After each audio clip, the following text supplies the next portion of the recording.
जो सुन दो लोग, सवाल तो सुन दो। ये मत बताइएगा, अपने थोड़ा फैमिली बैकग्राउंड के बारे में थोड़ा बताइए कि एक जो सफर होता है जिसको हम प्रेरणा की तरह देखते हैं ना, एक इंस्पिरेशन की तरह देखते हैं कि यार हम कहाँ से जन्मे, किस परिवेश में जन्मे, कैसी पढ़ाई, कैसी दोस्तियाँ रही और फिर हम इस थोड़ा बताइए इस बारे में। I come from a background of very strong women. मेरे पिताजी जब 8वीं कक्षा में थे और मेरे सबसे छोटे चाचा जब 6 वर्ष के थे, तब मेरे दादाजी का देहांत हो गया था और लॉन्ग इलनेस थी, तो बहुत टाइम तक हॉस्पिटलाइज थे मेरे दादाजी। और वो मेरी दादी माँ से बार बार सिर्फ इतना कहते थे कि दादी माँ जैसे बताती थी, वो बार बार कहते थे कि शोभा मेरे बच्चों को मुंबई में ही पढ़ाना। तो शी केप्ट दैट प्रॉमिस।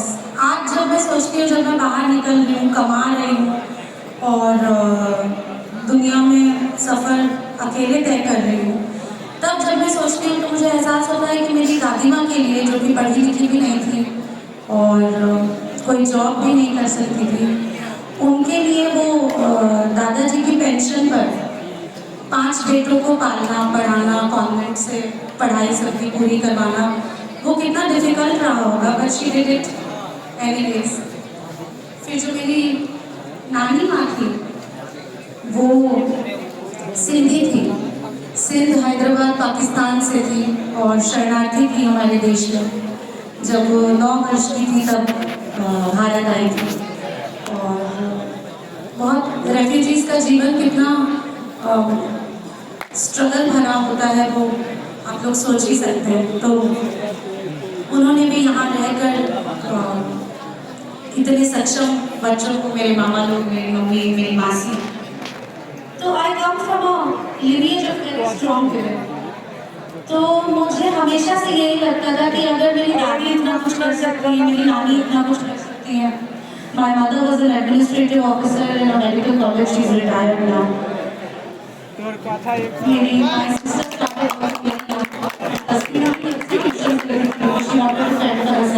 उसको मम्मी पापा से पैसे नहीं लेते। तो ऐसी ऐसी महिलाओं के साथ मैं बड़ी हुई। मेरे को लगता था कि मैं लाइफ में कुछ भी कर सकती हूँ। मैं ये लोग के साथ पली बड़ी हूँ, जब ये लोग कर सकते हैं तो मैं भी कर सकती हूँ। So I be very blessed like that. और बात रही फिल्म इंडस्ट्री की, तो जब मैंने अपना पहला ऑडिशन दिया था, मैंने ऐसे ही दे दिया था, सब कॉलेज के दोस्त दे रहे थे, मैंने भी ऑडिशन दे दिया। क्रैक हो जाएगा ये तो सोचा ही नहीं था, ऑप्शन ही नहीं था ये। तो ऑडिशन देते साल मैं नहीं डरी हुई थी। जब मुझे प्रोडक्शन हाउस से कॉल आया दैट यू आर सिलेक्टेड, तब मेरे को मेन डर लगा कि बाप रे, घर पे बताएंगे कैसे पापा को। सो मैंने बहुत स्मार्ट चॉइस किया। पापा को बताने से पहले मैंने दादी माँ को बताया। हाँ, और दादी माँ को बताया, मम्मी को बताया, दोनों को कॉन्फिडेंस मिली। और मैं अपना पापा को बताने डर लग रहा दादी को, अरे बताओ हम देखो क्या करता हूँ। तो जब मैं अपने पापा को बोल रही थी तो he was very skeptical, obviously like every father, he was very scared for me. तो वो कुछ ना बोलना चाहे उससे पहले दादी माँ की आंखें ऐसे देख लेते थे, करो अपने मर्जी का, हम क्या बोलूं, बस शूटिंग पर अपनी मम्मी को साथ ले जाना। तो ऐसे शुरू हुआ। मैंने पहले दादी माँ और मम्मी को ही कॉन्फिडेंस ले दिया। आप लंदन टॉप अड्डे पे आई हैं, बहुत शुक्रगुजार हैं।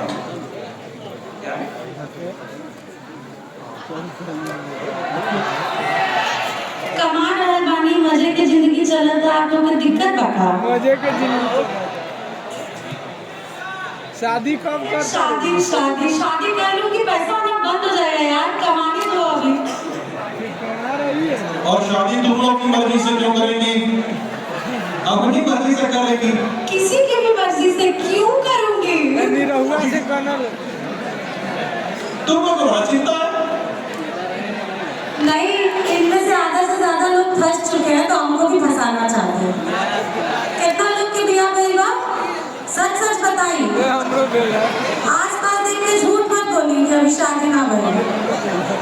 हाँ तो बस हमहू फंस जाई ना ना ना ना आप लोग तो बर्थडे में आए, बहुत बहुत शुक्रगुजार है रेड टॉप आपका। तो फिर से आइए, हम फिर से मिलेंगे, फिर से बातें करेंगे। और एक बार नहीं sorry, I am really sorry, लेकिन हम बीच की कोई लाइन तलाशते हैं। क्या आप इस सेशन का समापन एक गाने के साथ करना चाहेंगे? जी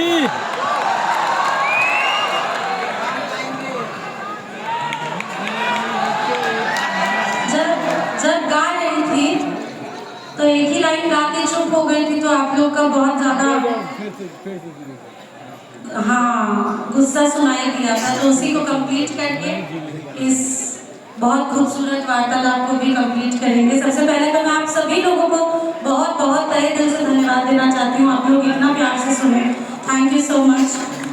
it is always an honour. हमेशा मुझे बहुत ही दिखाई देती है। गौरव की अनुभूति होती है जब आप लोगों से बातचीत करती हूँ। Thank you so much.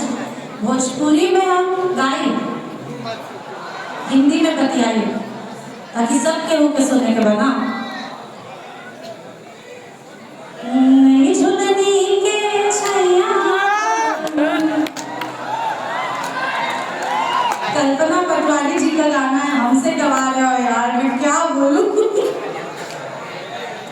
नई झुलनी के छैया बलम दोपहरिया बिताइला हो, आओ बिताइला दोपहरिया बिताइला,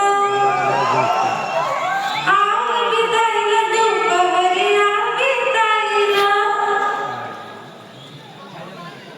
यही झुलनी के छैया गोरी, यही झुलनी के छैया गोरी, हम जिंदगिया बिताई देत हो। धन्यवाद। बहुत बहुत शुक्रिया अमरपाली जी, जोरदार तालियां इस शानदार सेशन के लिए।